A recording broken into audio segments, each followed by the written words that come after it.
And every day, I practice martial arts.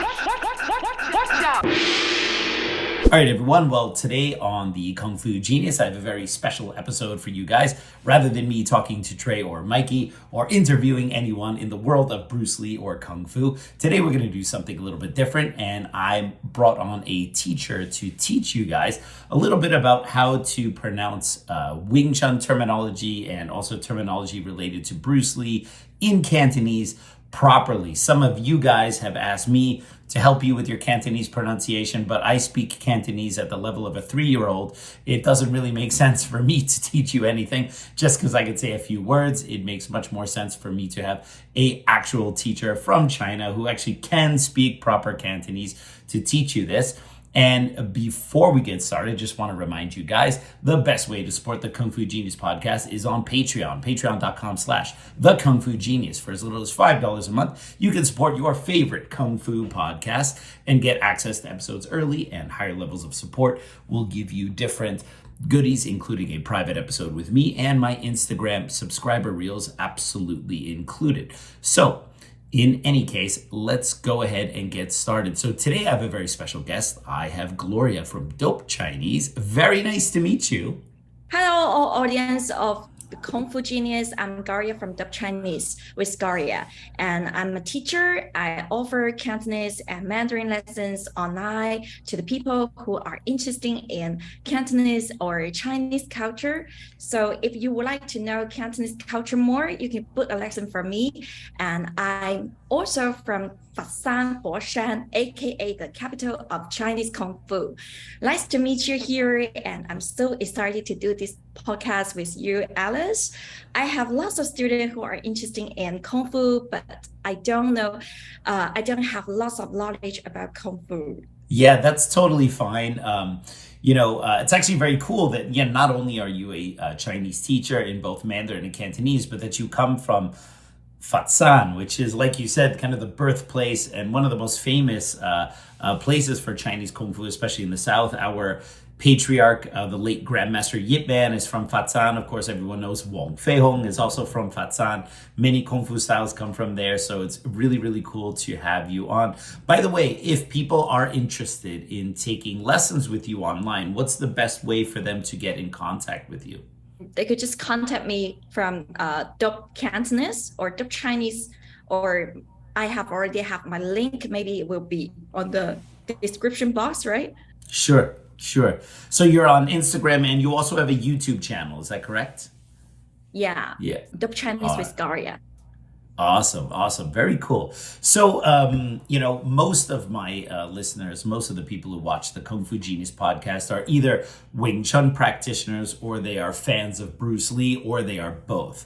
So most of the terminology that I want to go over with you will be related to Wing Chun and Bruce Lee, and maybe some general Kung Fu terms in there. So I used to have a podcast a few years ago, and my partner, he practiced Jeet Kune Do, Bruce Lee's martial art, but he was from Staten Island, and every time he said Jeet Kune Do, he said chicken dough. It sounded like he's saying chicken and dough, like fried dough, and we used to always laugh at him. So before we get started, I think the very first term, even though we'll do the Bruce Lee terms a little bit later, is could you tell the audience how to properly pronounce Jeet Kune Do? So just pronounce Jeet. Jeet is the sixth tone. Jeet Kune is like the fifth. Do is, I think Do here, it means like the knowledge. Yeah, it means like the way. So you say you just mentioned about tone. So I think this is something interesting for our listeners, because obviously Cantonese, like Mandarin, has different tones. Could you maybe just very quickly explain a little bit about what the tones are like, or maybe what they sound like, the differences between the 6 tones? Actually, we have light tone, but actually like 6 tones, there are longer tone, and then 3 of them is a short of this. So we have like 1 to 6 tone. It will sound like fun is high tone, fun is the raising tone, fun is like sleep, fun really low this tone, and 粉, like angry, 粉, like 一份叉燒, and then there is 1 to 6 tone. It's like that. So, and then we also have 7 to 9. It would be like but, which is equal to 1, 3, 6 tone. But that one is shorter. Interesting. I always wondered about the 9 tones because, most Cantonese books will teach you the 6. And they say sometimes like the other 3 are a little bit difficult to tell the difference. But that was actually the first time I ever heard someone explain all 9. That was really interesting. So I think for Westerners, they have to understand that if they pronounce these terms, they have to use it in the correct tone or pitch. Otherwise, the word, it can mean a different word, right? And I think that sometimes can create some very funny moments if you use the wrong tone. And when I started learning Cantonese, I was always worried about saying the wrong tone. So I was always very shy to say things because I didn't want to say it in the wrong tone. So yeah, that's interesting. Okay, so now let's get started with some of the Wing Chun terminology. So first one I want to start off is how do we properly pronounce the term Wing Chun?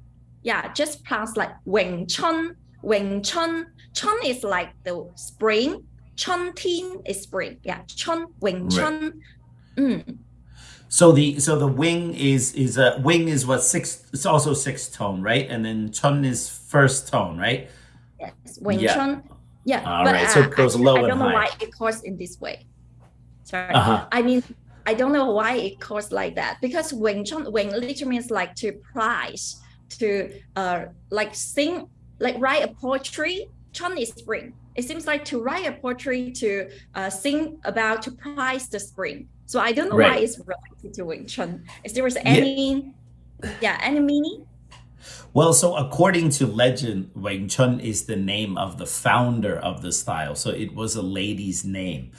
So it was originally the name of the founder, and her name was Wing Chun, and she taught it to her husband, and her husband named it after her, Wing Chun Kun, like Wing Chun's fist. But of course, it's very difficult to know if the story is true or not. There is also another style that is related to us, but the wing they use is the forever or eternal, Wing Chun, the forever. And so there is some controversy whether maybe one person changed it or the other one changed it, so it's not entirely clear. The history is another podcast altogether. But yeah, it's based on the name of a woman. That is the story behind it. Now, we did it quickly with Jit Kun though, but the term for fist or kun, a lot of Westerners say kun or kun. And can you maybe help the pronunciation on the word fist a little bit? Just like kun. Kun is the 4th tone. Kun. Yeah. What they pronounce? So they usually say kun or kuen because when they read the spelling, they're not sure, like, is it kuen, or they also have the same problem with the name like Leung, like the surname Leung. They go Leung because they read the L-E and then the U-N-G 77 Leung or Kun, right? They'll say like Leung or Kuen or something like that, right? But this is not the way it's pronounced. Yeah, I guess because the terms of the Wing Chun or all these Chinese words is from another relations. Yeah, it's another A and Y is E and U-I is Un. So come together is Kun. 4th tone, Kun. It's the lowest tone. All right, awesome. Now, another very important pronunciation is the name of our grandmaster, the famous master of Wing Chun, Yip Man. So maybe you can explain the tone a little bit. Also, there's a little bit of confusion because for most of Yip Man's story, it was usually spelled, in English at least, we spell Y-I-P. But then in the last 30 years or so, his sons decided to spell it I-P. And that means a lot of people say Ip Man. And so that is another very common mispronunciation of his name. So how should they say that name? Because in Chinese, no matter Mandarin or Cantonese, we pronounce the Y and I is the same pronunciation, is E. So it's come together, it will be yip. But I have some students, they will have a problem, like they will always say yip. They will always pronounce the P really loud. But you don't need to. No matter there is T behind or M behind, you don't need to pronounce that loud. Just yip, close your mouth. Yes, yip man. Yeah, and yes, then it will comes to six tone. Both of them is six tone. Yip man. Right. That's a very good point, that the finals on a lot of Cantonese words, like if it ends in P or T, should not be pronounced very strongly. They should be done like a little more soft. And I think that was a very, very good point. Yes. Okay, good. Glad that we cleared that up. The next one is the name of the first form in Wing Chun, which means the little idea, or Xiu Nim Tao. So let's go and hear that pronunciation. It will pronounce Xiu Nim Tao. Xiu Nim Tao. Xiu is like small. Nim, I don't know what's Nim inside, but Nim has lots of meaning in Cantonese. It means like miss somebody, think of something. It's like that. Tao is like hat. Xiu Nim Tao. Yes. Yeah, it would like that. What's that mean, actually? So it's the name of the first form. Most Wing Chun people translate it to mean a little idea, or the first little idea.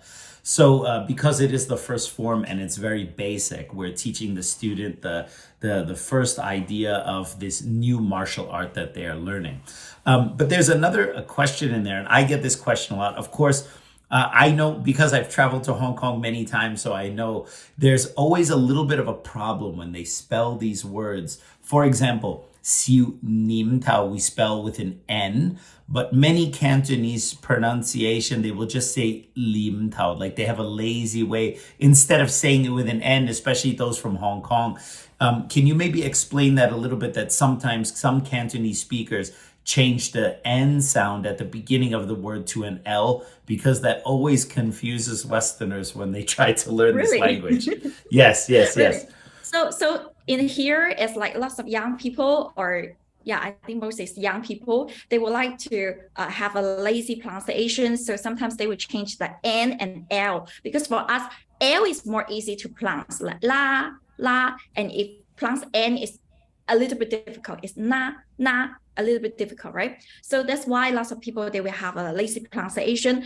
Actually, if you watch my video, like carefully, you will find that sometimes if I speak really fast, or when I do the rock, so sometimes I will make these mistakes. I think we don't need to like be really serious, like, oh, you're wrong, like N is wrong, L is wrong, because lots of language, we have long history, and then like in the end, it will keep to not like improve, it's like follow our steps.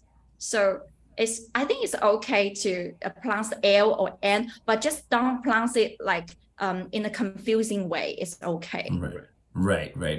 Yeah, I think for the Westerners, the confusing part is because they don't read Chinese and they don't speak it. They just see the one Sifu writes it with an N, the other Sifu writes it with an L, and then they think maybe this means something else, or maybe it's a different word because it's not standardized. So I just wanted to let people know that it's the same thing. It's just different way to pronounce it. Yes. Go ahead. So I think maybe it's better that for people to learn a little bit Cantonese, to learn a little bit characters, it will be better, because it will let them to know more inches of Chinese and know more like Kung Fu as well. Yeah, absolutely.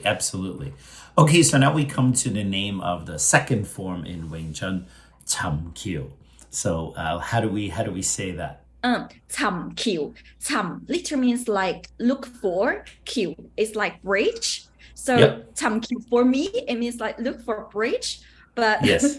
Yes. So I don't know, what is that? What's that move? Is there a bridge or look like bridge? So that is the name of the second form. And in Kung Fu, the arm can be called the bridge, and the connection between your arm and your opponent's arm can also be the bridge. So when you make contact with your opponent's arm, you are creating the bridge. So this teaches you the basic bridge arms in Wing Chun. So interesting. And actually, I'm not sure, have you heard this TV show before? So there is a TV show made by TVB, and actually the name is Tip Ma Cham Q. Tip Ma Cham Q. It talked about some kung fu stuff inside. Yes. Or have you watched that TV show? I haven't seen it. I usually don't watch too much TVB. I used to watch some TVB back in the day, but I haven't watched much TVB in the last 10 years. So I'm a little out of date. Me too. But that one was out in 2010.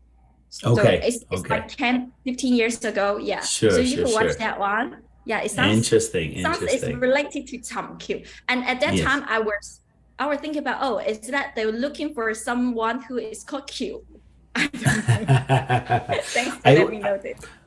I always find it interesting when non-Kung Fu people who speak Chinese read these words, because of course Kung Fu people have like a different idea behind it because we practice it. But I always find it interesting when people who know Chinese but they do not do Kung Fu, when they read these words, what they think they mean, because it gives really good insight into the technique. So now we have the third form in Wing Chun. This one is called Biu Ji. So this is a very famous one because it's a very advanced form in Wing Chun. So how do we pronounce that one correctly? Biu, here it means like target, right? Like mok biu, it means target. Ji is our finger. So biu ji, for me, I think it's like target finger. Is that what it's at? Usually they translate it to thrust the finger or point the finger or shoot the finger forward, because the form has a lot of this type of movement in there. That one would be hand. Yes. That one would be hand. So we point the finger and shoot the finger forward. There's a lot of open hand movements in the beauty form. Yeah. So the point is on the 手指, the finger. Yes. Very good. So what if you could transport back in time for a front row seat into the life and legacy of one of the most respected Wing Chun masters in history? Gong Sao Wong, a tribute direct students on Sifu Wong Leung, offers you just that. Through a series of exclusive conversations, 25 direct students share anecdotes, reflections, and personal stories, offering in-depth understanding of the man behind the legend. Order your copy today across 12 Amazon marketplaces with free shipping. I absolutely love this book, and I think you'll find it an indispensable part of your collection. I can't recommend it enough. Get yours today. Go to Amazon, type in Gong Sao Wong, and there you go. Okay, and now we come to maybe one of the most famous things in Wing Chun, which is the wooden dummy, or the Mok Yan Zhong. So how do we properly say that one? First is like Mok Yan. Mok is like the wood. Yan is people. Mok Yan is quite easy. And the other one is a little bit difficult, is Zhong. Zhong is the O-N-G is on, so it will be Zhong. Mok Yan Zhong. Right. I have a question about this one. So yes. Is that all Kung Fu from the Southern China, they will have this one, the Mok Yan Zhong? Yes, so many Southern Kung Fu styles have the Mok Yan Zhong, but sometimes they look a little different. So the one that we use in Wing Chun with the 3 arms and the 1 leg, this is mostly just for Wing Chun, but some other styles use a similar one. But some other Kung Fu styles like Choi Lei Fat, they have a very different looking wooden dummy. The arms are much longer and the shape of the dummy is different. Actually, I have visited that one, the Choi Lei Fat. It's called Hong Seng. Hong Seng. Yes. Yeah. They have a long history, and I have been there before. It's super cool. I think everyone should go there. Yeah. It's nearby. Yeah. It's nearby Zhou. Yeah, you should. Very cool. Yeah, and then I see that that Mok Yan Zhong, they are a little bit longer. Yes, thanks to let me know that. Yes. Yeah, it's mostly a Southern Kung Fu thing. Not all Southern styles have it, but many of them do. Usually the Northern Kung Fu styles don't use the Mok Yan Zhong. Okay, so now we come to the first weapon technique in Wing Chun, which has a very interesting name, the 6.5 point pole. This is the Lok Dim Bun Guan. So can you talk a little bit about that pronunciation? So lok is number 6. Lok. Dim. Remember that is a raising tone. It will be dim. Literally means like point. Bun is like half. Guan is another meaning for a stick. So lok dim bun guan. For me, I would say lok dim bun is either about like 6:30 about the time. So I guess, is that the guan? Is that the kun or the guan that we need to practice at 6:30 a.m. That's what I think. Right, so what's right. that about? Yeah, that one is really funny. The first time I met a Cantonese speaker who looked at that, he told me, he said, "Is that the 6:30 pole?" No, actually, this is another thing that's a little controversial in Kung Fu because if you ask 5 different Wing Chun Sifu why it's called Lok Dim, they will give you 5 different answers. So some people say because there are 6 full movements and 1 half movement in the form. Other people say because we do the Biu Long Cheng 6 times and then we have a circle, so the circle is the half movement. So it's actually not agreed upon. The Wing Chun people are always arguing about which one is right, which one is wrong. And even in the Yip Man family, like I said, if you ask 5 different Sifu, why is it called Lok Dim Bun Guan, you will get 5 different answers. So it's not entirely clear. I mean, I have my own ideas, but of course, there may be other Sifu who disagree with me. So I'm not totally convinced one way or another what the correct reason is. So, but 6:30 pole is funny. Yes, yeah. It seems like Wing Chun is like a book. Everyone has their answer from the book. Yeah, it's true. I mean, and also after Yip Man passed away in 1972, all of his students, they went out to teach all over the world, and then all of them are always arguing with each other about which one is right, which one is wrong, and this is part of the culture of our martial art, unfortunately. So we have now the second and the final weapon that we use in Wing Chun. This also has a name with a number in it, the Ba Zam Do. Go ahead and talk about that one.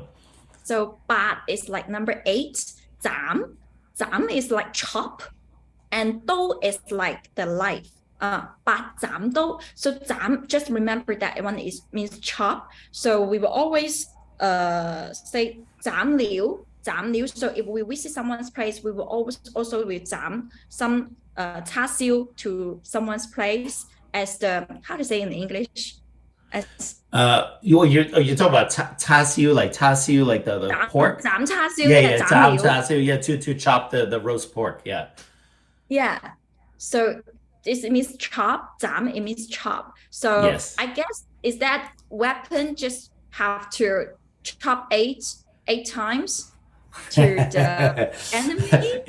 It's also similar to the problem of the pole. So the different Sifu, they disagree on this a little bit. The form, the technique has 8 parts. And so some people say, okay, because the form has 8 parts. Other people say because the form teaches you to fight against 8 different types of weapon. Your opponent can have a pole or a knife or a flexible weapon. Other people say it's because you repeat 4 times one side, 4 times the other, so you do 8 times. So again, everyone disagrees a little bit on the reason why it's called that. And also, Yip Man did not teach this technique to many of his students. So that's also part of the reason why I think there are many disagreements about why it's called that. I have a question. It's yes. Like when you teach the student about the Wing Chun, when you use this weapon, do you have to use the real life, like is sharp or not? No, that's a really good question. Nowadays, we have a little bit more of an advantage over the old days because we usually teach the students to use the real knife, like the metal one, to do the form and to do the basic training. But when they practice with a partner, we use a plastic one. That way we don't kill our partner. Yeah. So we use some safe equipment for the partner practice, but for the solo practice, you can use the real knife. Just make sure you don't cut yourself when you do it. So what about if we go to the match, like the kung fu match? Mm-hmm. So usually we won't have a match with these weapons unless someone is really ready to die. Okay. I guess. If we practice it in the school, I have some plastic ones, and we also have ones made out of foam. So if you hit, it really doesn't hurt. And then the students can test each other out a little bit without getting hurt, without getting cut. But really, there's no way to do this in a contest unless you had special padding and special equipment. It's not like fist fighting, if you hit me, maybe I get a bloody nose, or maybe you knock me out. But if you touch me with a knife one time, then the fight is over. Yeah, I think so. Yeah. Okay. So now we did the forms. Now I want to talk about some of the techniques, the very famous techniques. The first one is the famous type of training method. We have qi sao, the sticking hand. So how do we say that one correctly? Qi literally means like stick to something. We will always say like 欺行. 欺行, it means crazy. Yes, someone is crazy. 欺行is like their why. Yeah, their why is like our nerves of our head is like they are stick together, so they're crazy. Yeah. Right, so 欺扫,扫 it means hand. So for me, like 欺扫, it seems like your hand has to be sticky. So it's like that one. I know that one, right? Yes, yes. Yeah, so of course, usually we're actually sticking with the arm. So I had a question. In Cantonese or in Chinese in general, sometimes there seems to be the idea that, okay, the hand, of course, means sao, but sometimes they call the whole arm is also sao. Is that correct? Yeah. So that can be confusing. We don't really say a lot about it. Right. Yeah, like, so that's why like this one is 扫文 or this one is 扫张. Yeah, sometimes we talk about this, but if I say, oh, I hurt my arm, I would not like the whole arm. I would just say like, 我整親咗隻手. Yeah, we would not like specificize the hand. Right. Yeah, that can be confusing in English because, usually when I translate this for my students, I don't say sticking hands. I actually say sticking or clinging arms so that the students know they're supposed to use the arm. Of course, we can use our hand, but we're not really sticking with our hands. We're really sticking with the arm. But because in Chinese, the old Sifu just say hand. For everything, they just say hand. So then sometimes people think that it's literally with the hands, although it's actually really with the arms. Okay. All right, so now the next one. This one is like 扫, it would be 七倍, 扫倍, right? Do we say this? Yeah, 扫倍. Yeah, right. We sound kind of strange, right? Yeah, right. It's weird for us. Yeah. Okay, now the next one is 拍手. 拍手. Can you talk about this one? So 拍 is like clap, 拍手, clap hand. So I don't know what's that. It's like just clap hand. It sounds very funny. Yeah, that does sound funny because the first time I told this to a Chinese person that this is a technique we do in Wing Chun, they said, but it just means to clap your hands, right? And I thought, okay, well, actually, this is a movement. We use our hand, but we use it to slap our opponent's arm when we hit at the same time. So we try to make that slapping sound on our partner's arm when we go forward, and that is the pak sao. It's a slapping hand technique to control someone's arm to hit them and go forward this way here. Oh. Yes. It sounds yes. It's not painful. It sounds it's not painful. Well, on the outside of the arm, it's not so painful. If you slap the inside of the arm, it can get pretty painful. I see. Okay, so now comes a difficult one. This one is 干手 meaning to split. Now this character is very difficult to find. And even within Wing Chun, sometimes they use a different one. From what I understood, that this means like to split something, but I'm not sure if that is accurate. Do you know about this one here? Because I know this is a kind of a difficult one.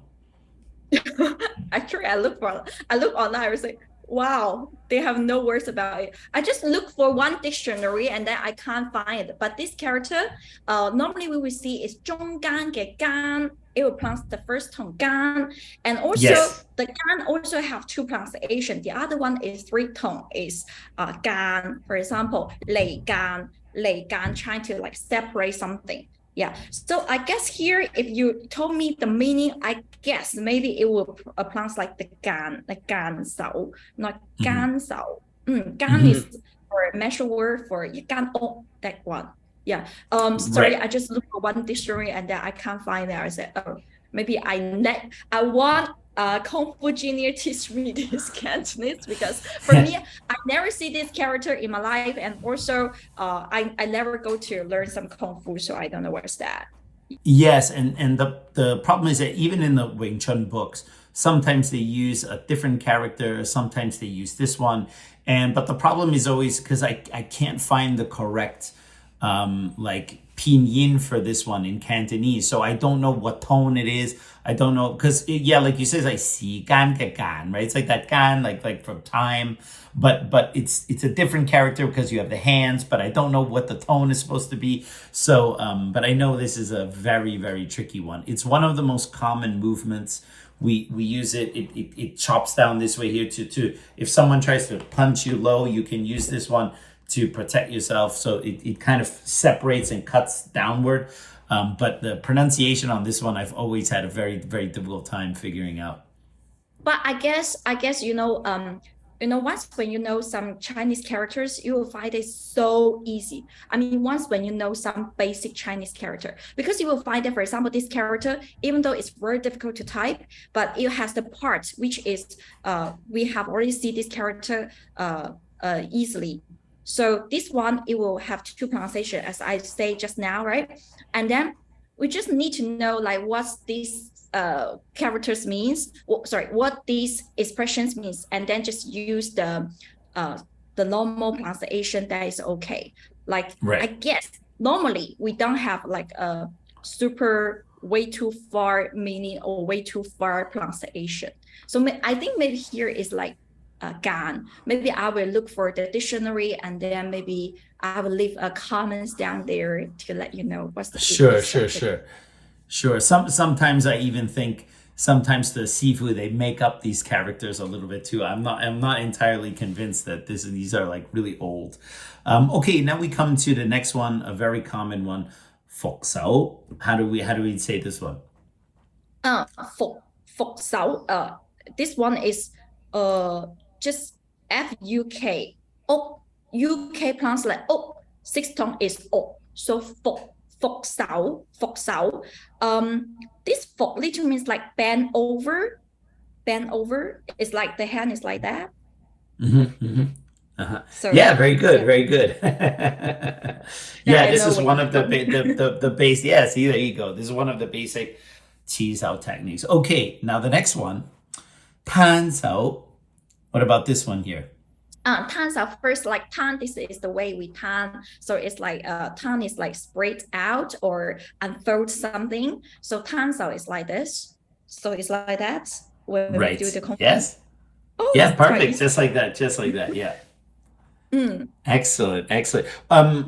I always, because obviously as a Wing Chun practitioner, I know what this means for the technique, what it is, but when would you use this tan character in like normal Chinese, like in a non-Kung Fu situation? Is this a common word? Yeah, like when would you use this?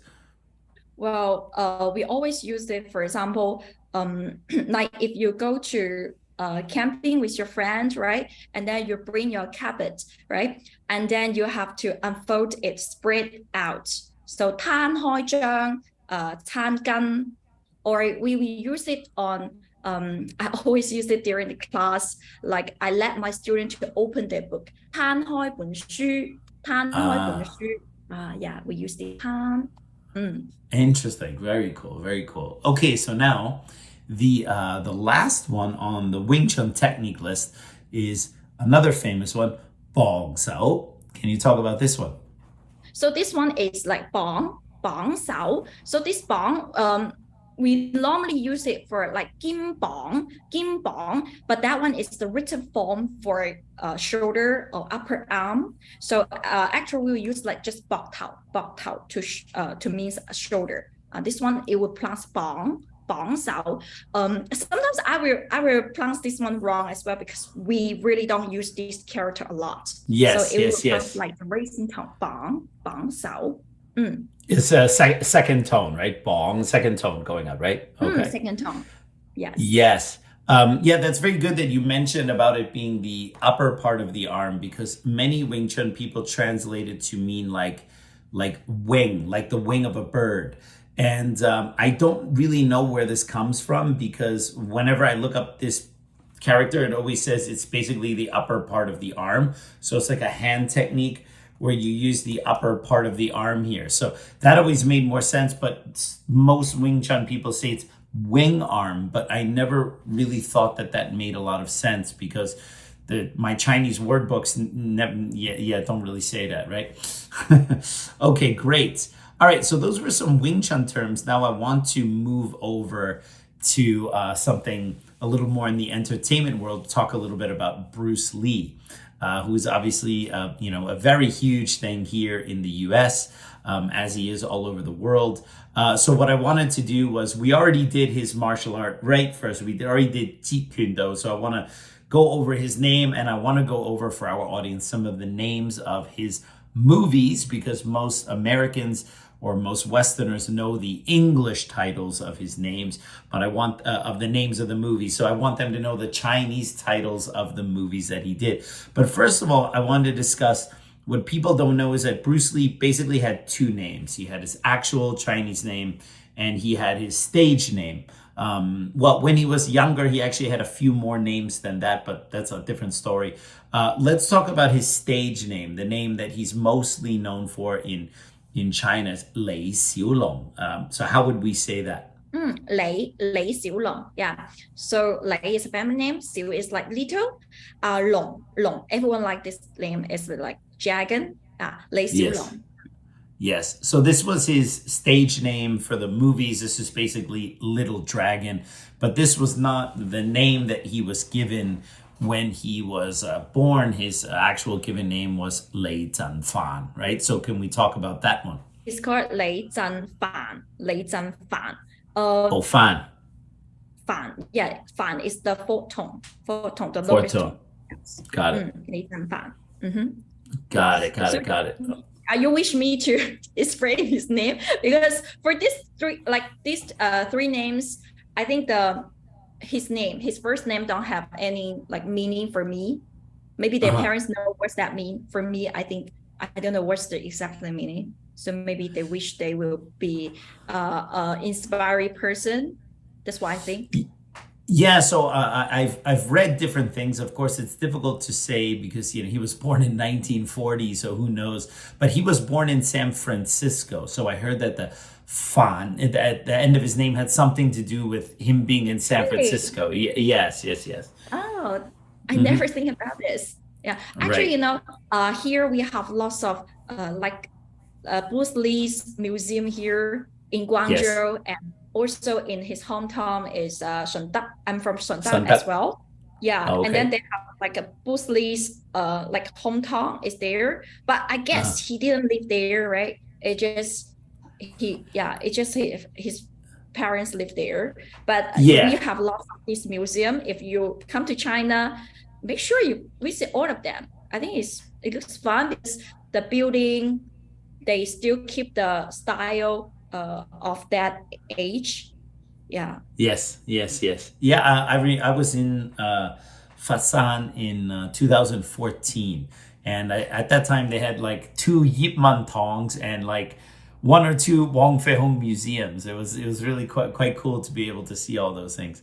I grew up watching Kung Fu movies, so I'm also a huge fan of like all the Wong Fei Hung movies. Like I love watching all of those.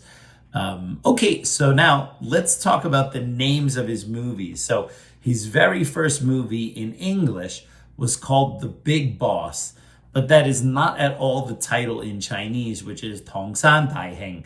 Can you pronounce that for us? 唐山大兄唐 I searched online the reason why in America they will call like Chinatown is 唐人街 instead of saying like 中国街, right? So because since Tang Dynasty and then lots of people from China they will live abroad, they will live in America, so that's why they will call themselves like 唐人. So here they would just say 唐山山, it means mountain, but actually I don't know why they call it mountain though. And then 大兄 is refers to like big brother. It's like big brother, but it's in a written form. We would say 兄弟, Dai actually is a young brother, so Heng is big brother. So Yes. could you tell me like what's the meaning of san here? Well, in this movie, the movie's in Thailand and he comes from China. So the idea is that he is an overseas Chinese because he is in Thailand. So and he came basically to save the day. So he's like the big brother from China. But I was always curious why they called it Tong San. Like, why didn't they call like, Zhongguo, or it's like big brother from China? Why they use this character? I think it makes sense, like what you said, because Tong, like here in America, we have the Chinatowns of Tong Yan Gai. But like the mountain part, I never quite understood. But it's like the big brother from China Mountain, right?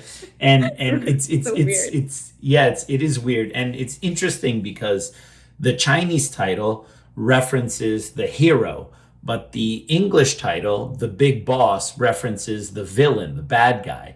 So it's not even, it's very weird. Yeah, it's very weird how they changed the translator should be fired.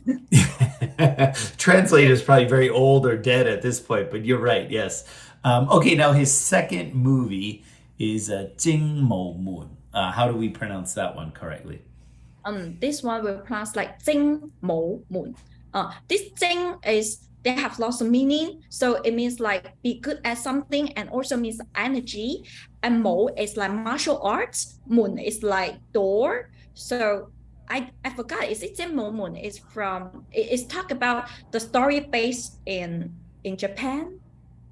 Well, not really. Actually, this movie is somewhat based on a true story. It's not really a true story. It's there was the first public Chinese kung fu school was in Shanghai, and it was the Jingwu, in Mandarin would be Jingwu Academy. The Jingmo Taiyuwei was the first kind of public kung fu school where they taught martial arts, they taught bodybuilding, Western sports, those kind of things around 1914.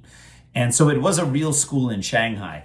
And this movie, they told a story that's supposedly based on that. And the story was that the Sifu, the founder of the style, was this great fighter. But then when he had the fight with the Japanese, he was killed because, of course, the Japanese tricked him and they poisoned him. And that's why they killed the Sifu. And then in this movie, Bruce Lee plays the Toudai, the student of the Sifu who was killed. So he has to fight all the Japanese to get the revenge for his Sifu or whatever. So it is a fictional story that is based on an idea that was partially true, on a school that really did exist. But the story is, of course, completely fiction. Yeah. So is that one that they have famous lines come from is 中國人唔係東亞病夫. Yeah, although he actually just says 唔係病夫. He doesn't say, because the sign said 東亞病夫, but he says 我話俾你知，中國人唔係病夫. Like that's what he tells that to them when he goes out there, right? And he says it like it's a very cool part because he stands up to the Japanese, and it's even when I watch it, I still feel like goosebumps because it was like a very really? kind of as America, you still feel like goosebumps. Yeah, because the way that he said it, and especially in Hong Kong in the 1970s, it was only a very short time after the Second War, and so like it was really a strong thing to say for the Chinese at that time, and Bruce Lee was the one who did it. So I think that was a very cool thing. Hey, Kung Fu Genius fans, if you like what we do here, please consider supporting us on Patreon. For as little as $5 a month, you'll get early access to episodes and other goodies not posted on the Kung Fu Genius channel. With higher levels of support, you can get your name in the description, a live chat with me, or at the baller level, you even get your own personal KFG episode with me as my guest. The link to our Patreon page is in the description of this episode below. Patreons have a direct link to chat with me and get first dibs on any questions for Ask Me Anything episodes. Click on the link in the description for our Patreon page for more information, and I'll see you on Patreon. Now we come to my favorite of all the Bruce Lee movies, which is Mang Long Guo Gong. So how do we pronounce this one correctly? Mang is like sai lei. It's like sai lei means awesome, right? And it also means like someone is really an energetic. And then long is dragon. Guo is like course, go across, get across. Gong is river. I'm not sure this, so this one literally means like energetic dragon get across the river, but I'm not sure what this river refers. So this river is really the character is he plays a guy from the new territories in Hong Kong. He's from, I think he even says he's from Sa Tin, but of course at that time Sa Tin in the 1970s was like the countryside. Now you go to Sa Tin in Hong Kong, is very nice, but in the 1970s it was like the countryside. So he was like this country guy who goes to Italy. So he crosses over the river, but really he's crossing over the sea from China to Italy, and then he goes there to help his uncle, and he fights, of course, all the Westerners and all the bad guys over there. So he's like the fierce dragon who crosses the river into another country. And it's my favorite of all the Bruce Lee movies because it's the one movie that he directed himself. He also wrote it. And his other movies are very serious, but in this one he has some comedy, and I feel it's the most authentic of all of the Bruce Lee movies. It's my favorite. I will watch that one after our meeting, maybe. Yes. It's really good. It's really good. Okay, and then we come to his next movie, which ended up being actually his last film. Because the next one we'll do, The Game of Death, he never finished it. But this is the last movie that Bruce Lee finished, Long Zhang Fu Dao. How do we say that one correctly? This is Enter the Dragon in English. So actually, first Long Zhang Fu Dao is like a Seng Yu, is like a proverb for us. So Long is like dragon, Zhang is like Zhang actually it has two pronunciations. Zhang or Zhang, it means have a fight with each other. So Fu is tiger. Dao actually also means fight as well. So Long Zhang Fu Dao, for me, literally it means like the dragon and the tiger, they fight with each other. So we will always use it to describe about two person or two sides, which they are same level. The long is really awesome, right? And Fu is the king of the animal, right? So if they two fight with each other, it would be like a good play. Right. Wow, interesting. Yeah, in English that's called Enter the Dragon. By the way, I forgot to mention the English title of the two previous movies. Mang Long Guo Gong is Way of the Dragon, and Jing Mo Mun was Fist of Fury, just because I realized I had missed that afterwards. So, and yeah, Enter the Dragon, because in this film, Bruce Lee is obviously the dragon, and his enemy, which is played by the old actor Sekin. Do you know Sekin, the old actor? He was like he usually played in old Wong Fei Hong movies with Guan Da Heng. He was usually the bad guy, and so he's the bad guy. So he's the tiger, and so at the end they have their big fight, and so but it's also very long. It will be the winner, right? Yeah, of course. Bruce Lee's always the winner. But it's also interesting too because so far none of these films, the English title has almost nothing to do with the Chinese title. They are very, very different. And now we have the last movie that he was working on, but he never finished it, which is known as The Game of Death. Say mong dik yao hei. So how do we say that one correctly? 死亡 literally means like death. Yao hei means game. So it's like the death game. So Yes. it's the game which is very dangerous. Yes, it's the movie is called Game of Death. He only shot 3 fight scenes. It's the one where he wears the yellow tracksuit. Everyone always knows where he has the yellow tracksuit with the black stripe. He only shot 3 fight scenes for that movie, and he never finished the rest of it. And we don't really know exactly what the script idea was for it. So we're not 100% sure what the title is really supposed to mean. In the movie, he's supposed to be some kind of retired professional fighter. And then I think his sister gets kidnapped, and then he has to go and rescue her, and he has to fight up this pagoda, but he never shot any of those scenes, so we don't really know. What's interesting is his original title was Say Mong Dik Yao Hei. That dik is like the in Mandarin, like the game of death. But when Raymond Chow released the movie in 1978, he took out dik, and it was just Say Mong Yao Hei, which is actually not Bruce Lee's original title. And I think it changes the meaning in English because one is death game and the other one is game of death. So it's like there's a slight difference in the translation there. It's interesting, I think, that Raymond took that character out of Bruce Lee's title and shortened it. I don't know why he did that. Of course, a lot of people have their own theories, but who knows?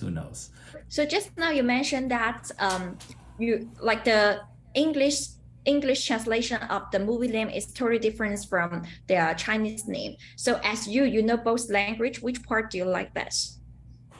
So I like the Chinese titles way better. I mean, the problem is that if you try to say them in English, they would usually be too long, because Chinese has the advantage that Chinese words are short.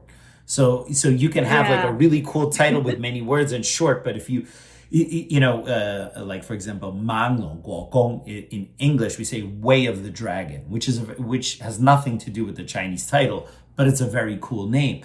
But it would sound weird if we said the fierce dragon crosses the river. It's just too many words. It's just too long. So I like the titles in Chinese much better, but in English it's too long, unfortunately. So before we go today, we did Wing Chun terminology, we did Bruce Lee terminology. Now I just want to do just a couple like very general Chinese Kung Fu terms. And the first one I want to start with is the most obvious, which is Kung Fu itself. Kung Fu, how do we pronounce that one correctly? Yeah, that one actually is Gong Fu. Gong, not Kong. Gong is start from G. Gong Fu, first tone. Gong Fu. Yes, that's also a very good point, that it should be pronounced like with a G sound, not with a K sound. The K spelling seems to come actually from Hong Kong, because Hong Kong, when it was a British colony, for whatever reason, the Brits, every time they hear a G sound, they always want to write it with a K. And that's why you see many Cantonese words in Hong Kong that should be pronounced with a G, they use a K. Even in my own Kung Fu family, my Sikong, my Sifu, right? When my Sikong wrote me an email, he didn't write it Sigung. He wrote it Sikung, because he's from Hong Kong, so they use that K spelling. So, but it's not really accurate. It really should be a G sound. Actually, Bruce Lee was very smart. When he came to the US, he actually spelled Kung Fu with a G. He didn't spell it with a K. Yeah, so I always thought that was everyone really just cool. credit. Yes, exactly. All right, so the next one is also very famous from Kung Fu movies and from Kung Fu history. It's basically the Shaolin Temple. Now, usually in America, when we say Shaolin, which is from the Mandarin pronunciation, but in Cantonese, it would be a little bit different. It would be Siu Lam, and the temple is Ji, right? Siu Lam Ji. So how do we say that one correctly? So that one is Siu Lam Ji. Siu Lam Ji. Siu, It's similar to the little one is Xiu. So this one, Xiu and Xiu, they look similar.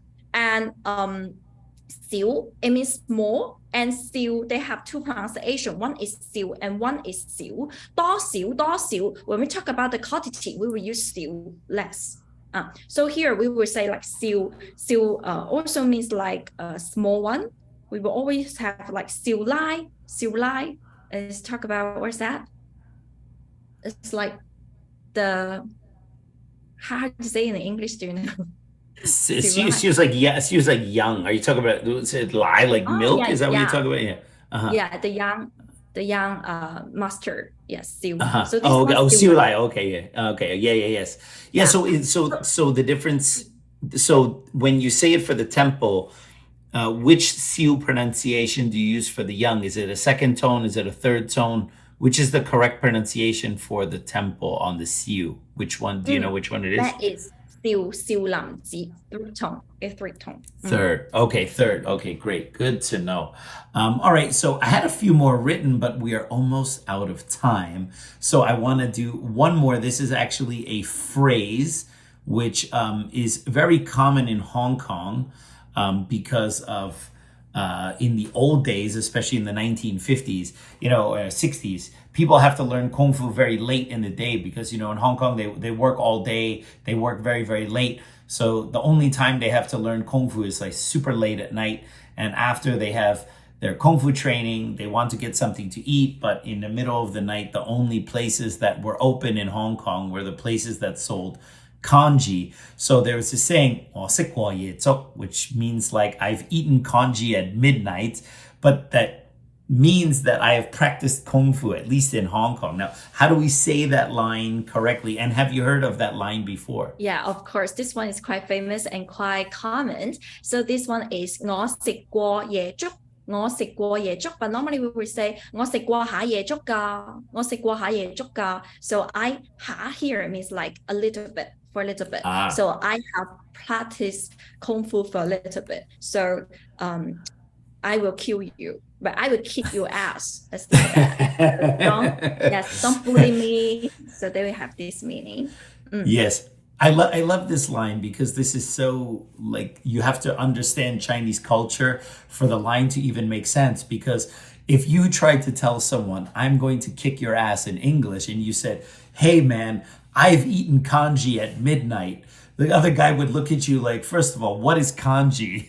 And what is it? Yeah. Why do I care if you ate congee at midnight, right? And it's really interesting that means something like that. So actually, very cool. There are more like this, like Kung Fu slang as well, like 三腳貓功夫, right? 三腳貓功夫. Do you know that? 三腳 like three legs? Yeah, 貓. And Mao like cat? Yeah, 三腳貓功夫. Do you know that?